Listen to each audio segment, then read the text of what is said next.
wabarakatuh. Halo adik-adik kelas 4 SD. Hari ini kita akan belajar tema 8, subtema 1 tentang lingkungan daerah tempat tinggalku.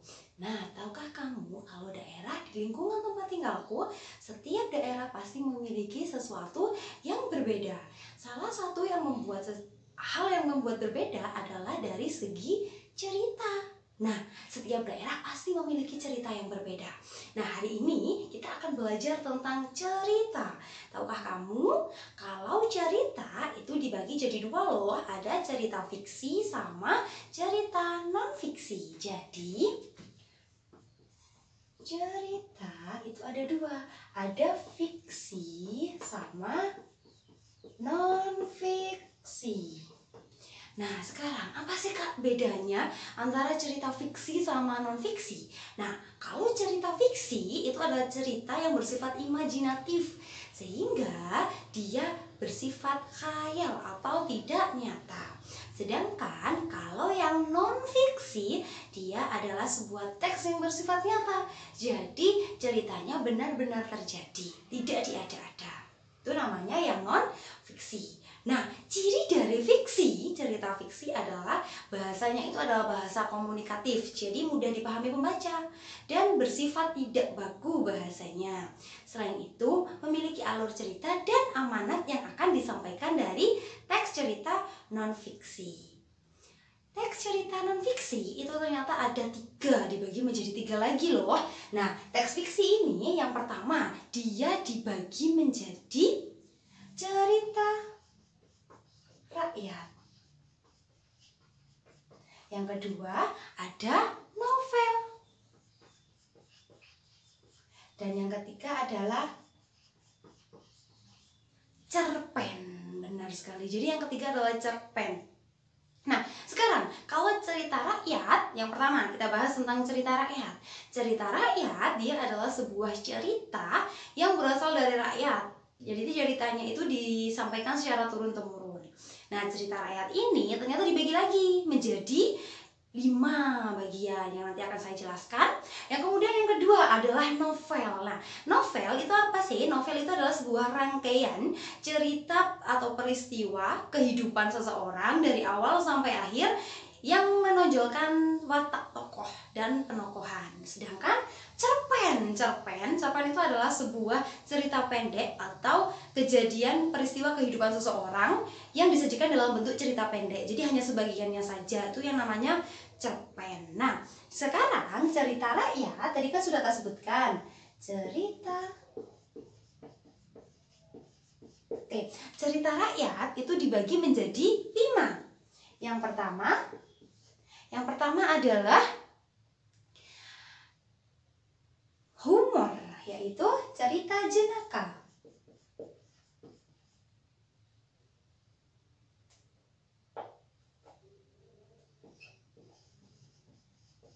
Nah, di cerita jenaka, itu apa sih cerita jenaka? Cerita jenaka adalah sebuah cerita yang berisi humor. Jadi, kita bisa tersenyum, tertawa saat membaca cerita tersebut. Yang kedua, ada fabel. Fabel. Nah, fabel itu apa? Fabel adalah sebuah cerita yang dimana tokohnya itu adalah tokoh hewan. Jadi, hewan di cerita tersebut digambarkan memiliki perilaku seperti manusia. Contohnya apa? Contohnya kancil dan buaya. Jadi kan si kancil tadi dia berperilaku layaknya manusia, memiliki perilaku atau watak seperti manusia. Yang ketiga adalah mite.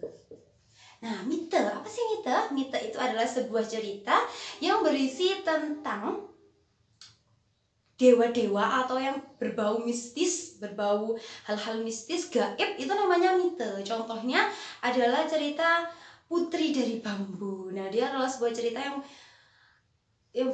yang tentang gaib. Nah, yang keempat ini adalah saga. Nah, saga ini adalah sebuah cerita yang mengisahkan tentang perjuangan sejarah. Contohnya adalah Lutung Kasarung. Yang terakhir adalah legenda. Nah, oke, yang terakhir adalah legenda. Nah, kalau legenda ini adalah sebuah cerita yang paling mungkin sering kalian jumpai, yaitu biasanya legenda ini umumnya adalah mengisahkan tentang asal-usul suatu daerah atau suatu tempat. Sehingga banyak sekali daerah-daerah yang memiliki cerita rakyat dalam jenis legenda ini tadi. Contohnya asal-usul Banyuwangi, terus asal-usul Surabaya, dan lain sebagainya yang berhubungan dengan asal-usul. Bukan hanya tempat saja, tapi juga asal-usul daerah. Daerah dan asal-usul sebuah benda. Seperti itu. Nah, tadi di legenda tadi, atau kan disebutkan bahwa banyak sekali daerah. Nah, setiap daerah, tahukah kamu bahwa daerah itu juga berbeda. Ada yang setiap daerah itu memiliki dataran tinggi, dataran rendah, sama pantai. Nah, dari ketiga jenis daerah ini tadi itu mempunyai pekerjaan atau kegiatan ekonomi yang berbeda-beda. Mereka melakukan kegiatan ekonomi disesuaikan dengan kondisi lingkungan alam mereka.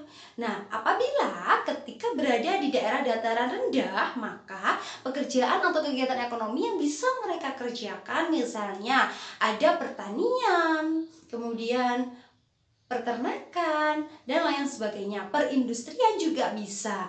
Nah, selain itu, ketika kita berada di daerah pantai, nah pekerjaannya adalah mungkin nelayan, kemudian petani garam. Nah, jadi setiap daerah itu memiliki pekerjaan yang berbeda. Bisakah ketika kita di dataran rendah kita bekerja sebagai nelayan? Tentu tidak bisa, karena di sana tidak ada pantai. Karena kalau bekerja sebagai nelayan kan mencari ikan, otomatis dia memerlukan sarana, yaitu pantainya, pekerjaannya di laut. Nah, sedangkan kalau di dataran tinggi, dia juga berbeda dengan daerah pantai. Kenapa? Kalau di daerah dataran tinggi biasanya usaha yang dilakukan adalah perkebunan. Ada perkebunan teh, kemudian ada perkebunan sayur, dan lain sebagainya. Selain itu juga ada peternakan di sana.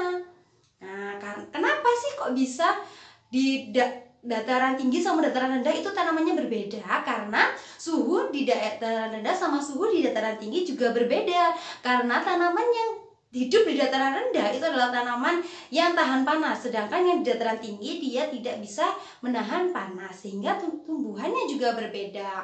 Nah, hal ini mengakibatkan pekerjaan pun masyarakat di ketiga daerah tersebut juga berbeda-beda. Itulah yang menyebabkan kenapa setiap daerah memiliki kegiatan ekonomi yang berbeda-beda. Dengan adanya kegiatan ekonomi ini tadi yang berbeda-beda, maka setiap daerah di Indonesia yang kaya akan keberagaman juga memiliki keberagaman dalam segi ciri fisik. Karena tadi daerahnya yang berbeda, juga berbeda pula ciri fisik dari setiap daerah. Contohnya dari daerah Jawa sama Papua, otomatis dari segi ciri fisik dia juga berbeda.